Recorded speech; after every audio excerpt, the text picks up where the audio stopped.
आज मैं आपके सामने एक YouTube की बड़ी अच्छी सी अपडेट लेकर के आई हूँ और ये जो अपडेट है वो हमें बाद में फायदा करने वाली है, यानी कि सारे उन क्रिएटर्स को फायदा करेगी जिनके की चैनल मोनेटाइज्ड है। जो कि आपको पता है कि हमारे सारे रेवेन्यू जो है वो एड से आते हैं और इसे अब YouTube कंट्रोल करने वाला है। एड्स हमारे बहुत तरह के होते हैं, जैसे कि डिस्प्ले एड है, स्किपेबल एड है, नॉन स्किपेबल एड है, प्री रोल है, मिड रोल है, पोस्ट रोल है, इस तरह के एड्स होते हैं। और अभी तक ज्यादातर हमारे चैनल पे बहुत सारे एड्स जो है बाय डिफॉल्ट ऑन होते थे। इसके साथ साथ हमारे पास भी ये पावर था कि हम एड को किसी को ऑन रख सके, किसी को ऑफ कर सके, लेकिन अब ये कंट्रोल YouTube लेने वाला है। किन वीडियोस पे लेने वाला है? ये लेगा उन वीडियोस पे जो कि लॉन्ग वीडियोस हैं और जो कि लाइव स्ट्रीम वीडियोस हैं। अब देखते हैं कि YouTube का क्या कहना है।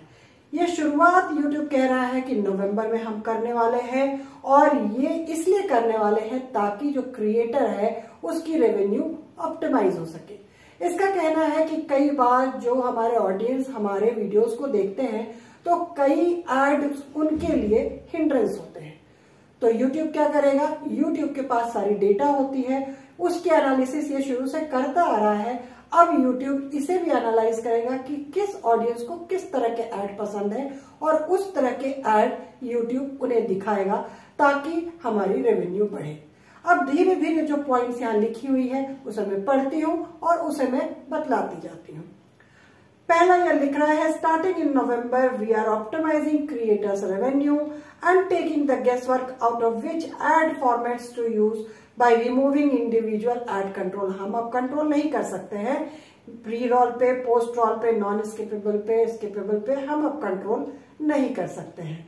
इसके अलावा है कि जब हम एड्स को ऑन करते हैं, अभी तक ऑन करते आए हैं, तो व्यूअर को कोई भी एड कभी भी दिखाई जाती है और उसको वो पसंद नहीं भी आ सकता है। तो अब ऐसा नहीं होने वाला है। अब हमारे रेवेन्यू को मैक्सिमाइज होने के लिए YouTube उनके हिसाब के या उनके पसंद के ऐड उन्हें दिखलाएगा ताकि वो उस ऐड को पूरा देख सके और हमारी रेवेन्यू बढ़ सके।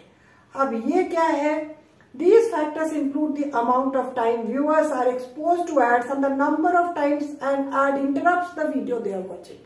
कितनी बार उनको लगता है कि क्यों आ गया ऐड, वो देखना नहीं चाहते और उसके कारण उनको इंटरप्शन लगता है।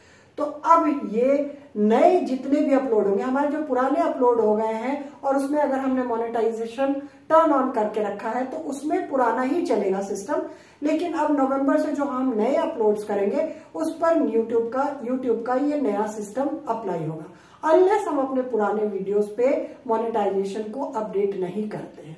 ठीक है, अब ये चेंज क्यों कर रहा है, इसका क्या कहना है? We recommend pre-roll, post-roll, skippable and non-skippable ads as a best practice and are now extending this to all the creators to optimize creators' earning. Most creators shouldn't notice, हम नोटिस नहीं कर पाते क्योंकि हम तो देखते हैं कि जब हमने ऑन किया तो बहुत सारे एड्स जो है ऑलरेडी बाय डिफॉल्ट ऑन है। वीडियो के लेंथ के हिसाब से भी कुछ ऑन है, कुछ उसके शॉर्ट है तो कुछ उसमें से ऑन नहीं है, तो ये हम नहीं देख पाते हैं। लेकिन अब क्या है कि जब हमारे वीडियोस पब्लिश होते हैं तो more than 90% of videos had pre roll, post roll, skippable और non skippable ad turned on. हमारे भी वीडियोस पे यही होता है कि वो सारे टर्न ऑन होते हैं। अब नॉन स्किपेबल ऐड पे इन लोगों ने एक्सपेरिमेंट किया और इन्होंने देखा कि जिन भी क्रिएटर के नॉन स्किपेबल एड एनेबल्ड थे, in addition to multiple combination, बहुत सारे और कॉम्बिनेशन ऐड के कॉम्बिनेशन के साथ, तो उनके एवरेज जो रेवेन्यू था YouTube रेवेन्यू उसमें 5% ज्यादा उसमें बढ़ोतरी हुई at the cost of 1% decrease of watch time. 1%, less than 1% decrease, इनका कहना है less than 1% decrease of watch time पे नॉन स्किपेबल एड में। अगर आपके नॉन स्किपेबल एड एनेबल्ड है और उसके साथ साथ और भी एड एनेबल्ड है तो हमारा इंक्रीज कितना हो रहा है?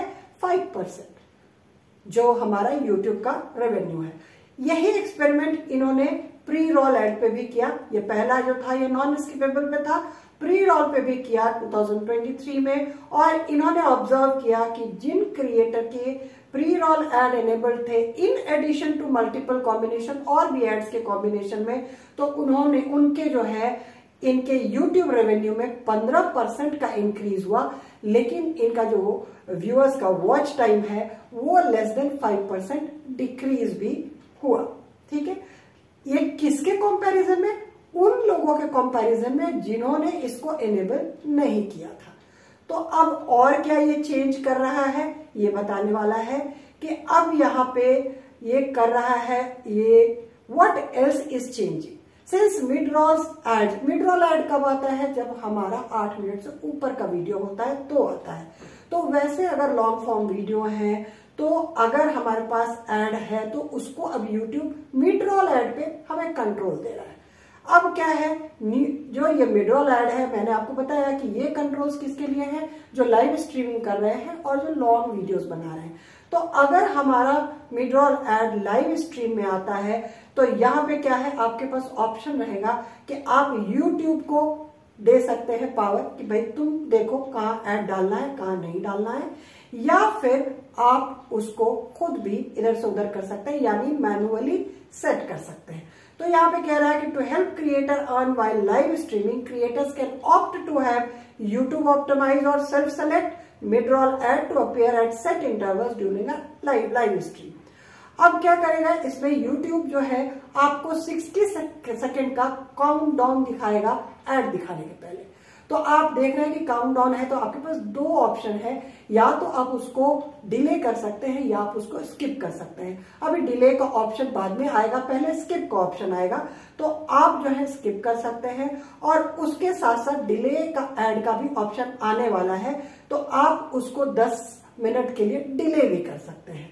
If an ad is skipped or delayed, the insert ad button can be used। उसके बाद आप क्या करेंगे, अब हमने तो उसको डिले कर दिया 10 मिनट का या स्किप कर दिया, लेकिन हम चाहते भाई कि अभी नहीं आए लेकिन बाद में तो आए, तो हमारे पास एक एड का बटन होगा, इंसर्ट एड बटन, उसको हम यूज कर सकते हैं और हम मैनुअली उस एड को बीच में कहीं पर भी डाल सकते हैं। तो अभी मैंने आपको बताया किस ऐड के बारे में, लाइव स्ट्रीम ऐड के बारे में। अब आते हैं हम लॉन्ग वीडियोस के ऐड के बारे में। तो यहाँ पे YouTube का कहना है कि to help creators optimise mid roll ad frequency and earnings on their long form videos, we will be introducing another option to select mid roll ad breaks in the coming months. अब creator जो है उसके पास option रहेगा कि आप system को बता सकते हैं कि YouTube इस एड को रिकमेंड करे या फिर क्रिएटर खुद मैनुअली उस एड ब्रेक को देखे। Since an ad is not shown in every ad break, so this gives our system more choices to select the most appropriate time to show a viewer an ad। क्योंकि हर add break में add नहीं आता है, तो जो सबसे सही time हमें लगता है उसमें हम इसमें एड डाल सकते हैं। तो इससे व्यूअर भी बेनिफिट होगा और साथ साथ क्रिएटर भी बेनिफिट होगा। तो मुझे तो लगता है कि ये बहुत अच्छी चीज YouTube ला रहा है, जो कि जितने कैलकुलेशन और जितनी एनालिसिस YouTube कर सकता है हम नहीं कर सकते। ये तो जाहिर सी बात है। तो उसको एनालाइज करने दो और कुछ दिन तो उसके हाथ में ही छोड़ दें कि वो कब हमारे ऑडियंस को उनकी पसंद की किस समय ऐड दिखलाना चाहता है, जो कि हमें नहीं पसंद कि हमारे किस ऑडियंस को कौन सा ऐड पसंद आ रहा है। लेकिन फिर भी आपके पास चॉइस है, आप खुद कंट्रोल लेना चाहते हैं तो ले सकते हैं। और ये बड़ी अच्छी बात है कि काउंटडाउन आएगा तो आपके पास 2 ऑप्शंस आएंगे, डिले करने के भी, स्किप करने के भी, ताकि कई बार जैसा होता है कि हम बोल रहे हैं और बीच में कट हो गया, ऐड आने लगता है, हम चाहते हैं कि सेंटेंस पूरा हो जाए तो हमने डिले कर दिया और उसके बाद में उसे इंसर्ट ऐड बटन से इंसर्ट कर दिया कि अब आप ऐड दिखला दो, तो हमारी भाषा या हमारी बात आधी नहीं रहेगी। कैसी लगी आपको ये अपडेट? अच्छी लगी ना? तो YouTube ऐसे अच्छी चीजें करता रहता है और मैं भी कोशिश कर रही हूँ, बहुत ज्यादा अभी रेगुलर नहीं हो पाई हूँ, लेकिन कोशिश कर रही हूँ कि आगे भी रेगुलर रही। कैसा लगा ये अपने फीडबैक में जरूर दीजिएगा इस अपडेट के बारे में। फिर मिलेंगे एक नए अपडेट के साथ। Thank you so much.